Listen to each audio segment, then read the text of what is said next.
When they ask Democrats, would you be satisfied? They are not. They're not satisfied, and they're extremely unhappy. And even when you look at polling with Hispanic voters who historically have voted Democrat, they are also very unhappy with Joe Biden. So this is going to be a very interesting race. It's kind of hard to guess which one of these two men are going to come out on top. Strike up the band.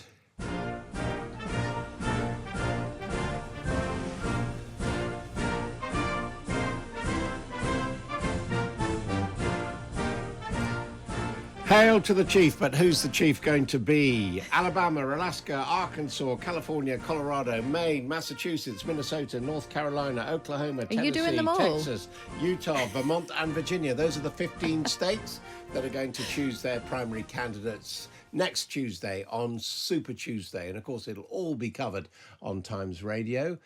So let's get an advanced peek in rather more depth now. Joining us now is the Republican strategist, commentator, and briefly chair of the Nevada Republican Party, Amy Tarkanian. Thank you very much indeed for joining us. Thank you for having me. Now, we're just hearing in the news bulletin there from Donald Trump. He's won again in 3 more states. What's the point of Super Tuesday for the Republicans, or indeed for the Democrats, since it seems pretty clear that it's going to be Joe Biden and Donald Trump? Right. Well, the amount of delegates that are allocated on Super Tuesday is a little more than a third that are needed in total to wrap up the nomination. So you're looking at roughly 854 delegates. And so it's a pretty big day. And it does seem that Donald Trump, according to polls, is still scheduled to sweep all 15 states and also 1 territory. Nikki Haley may be able to grab a couple in some states that actually don't do a winner take all system. They may do a proportional system based on the congressional districts, but it's not going to be enough, unfortunately, for people like myself who were looking for somebody new for her to actually clinch the nomination. And will it be the moment when she formally withdraws from the race, do you think, if it goes as it seems likely on Super Tuesday for Nikki Haley? Well, you would think that that would be the opportune time to step aside, but she seems to be pretty driven to see this whole thing out to the very end, at least just to keep the message out going that we do need somebody else, and maybe it's not going to be her, and maybe it's a strong message even to trickle down the tickets in some of these states dealing with U.S. senators and congressional leaders. Maybe we need to think twice about who we're putting in. That's the only reason I could see why she would stick it out, because we're now looking at roughly an accumulation of over $300 million that have spent thus far on trying to clinch this nomination. You said, unfortunately, it looks like Donald Trump. You're a Republican. Why, unfortunately? Well, I agree with Nikki Haley in the sense that chaos and toxicity surround Donald Trump. I was a delegate for him. I did vote for him twice. I was extremely upset with the January 6th scenario where you had people storming the Capitol, and he sat there on his hands for a couple hours before actually telling people to knock it off and go home. And so, I don't think that is the type of leadership that should be in the White House. And I think the fact that he has all of these other indictments swirling around him, it's a distraction. And I think we need to have somebody who's going to have 100% focus on the American people. Do you think there's any chance that he won't make it, that all those legal problems and possibly connected financial problems could force him out? At this point, you would have thought that he would have already been out of the race, but he's somebody who is, I guess, he's gonna be hell bent, and he's got his base that is pretty devoted, and they all believe that he's a victim of political persecution, even though that a number of these indictments have already proven that he could be in a lot of hot water, but he just tends to turn the message around and say that, if they're going to come after me, they're going to come after you. So he uses scare tactics, instills fear into his base, and they are behind him 100%. And people are even crazy enough to say that if he were in jail, they'd still vote for him. Now, it's a pretty extraordinary state of affairs looking at it from abroad, because you've got two likely nominees, Joe Biden and Donald Trump, and opinion poll after opinion poll in America says that that is not a choice that the people want. What's gone wrong?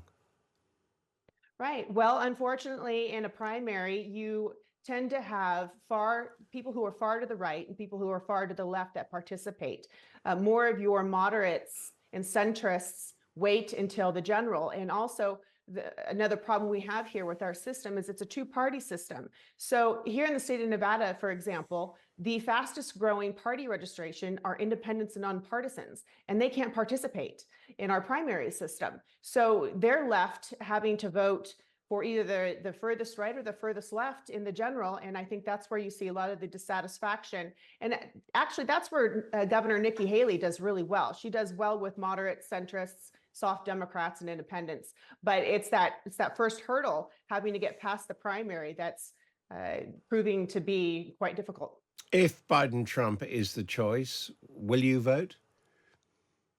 I will vote. I'm not quite sure how I'll vote. I'm not happy with Joe Biden at all. I think, the fact that he's allowed the open border scenario to get way out of hand with illegal immigration. And he now knows that because he paid a visit for the first time the other day, the same time Donald Trump did. So they both know that that's going to be a number one issue that they have to tackle. The economy is not doing well, despite whatever he wants to tell you. Everyone can feel it in their pocketbook. There's a lot of struggling going on financially in homes.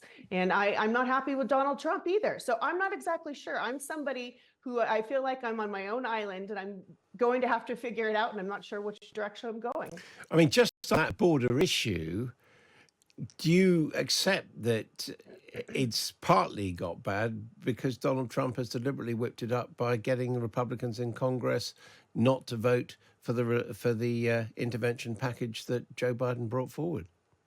Right. I mean, that's terrible. That's a terrible message to actually spread across the US and saying, let's hold off so that way we can play political games. We're talking about people's lives here. And I'm not just talking about American citizens, but you're now giving the green light for a bunch of misguided individuals to make the 1,000 miles of their journey to make the destination America, but it's a very dangerous one. And so, I don't blame just Joe Biden. I do blame Donald Trump, but I actually blame, this has been going on for quite some time, for decades, and we've just allowed it to fester. Do you think this could be an election where the vice presidential choice of Donald Trump is really important? Yes, and his short list right now consists of individuals who are much younger than he. They range anywhere from late 30s to 60s. And he's 77, and of course we know Joe Biden is in his 80s. And so I do think it's going to be extremely important, especially since Kamala Harris is still running on the Biden ticket, and she's incredibly disliked, even within her own party. Do you think she's likely to be? She's not going to be dropped though by Biden, is she? It doesn't look like it. And actually, I know a number of Democrats who would wish that Biden would retire as well. And if you look at the opinion polls, as you mentioned, even left-leaning ones like the New York Times, and when they ask Democrats, would you be satisfied? They are not. They're not satisfied, and they're extremely unhappy. And even when you look at polling with Hispanic voters who historically have voted Democrat, they are also very unhappy with Joe Biden. So this is going to be a very interesting race. It's kind of hard to guess which one of these two men are going to come out on top. Any chance Nikki Haley will become the vice presidential running mate to Trump? No, she's actually made it very clear, and I don't think she should. The fact that he's been incredibly disrespectful and quite honestly disgusting with calling her stupid and a bird brain, even though she was his UN ambassador. Okay, thank you very much indeed, Amy Tarkanian. We'll be following very closely what happens on Super Tuesday.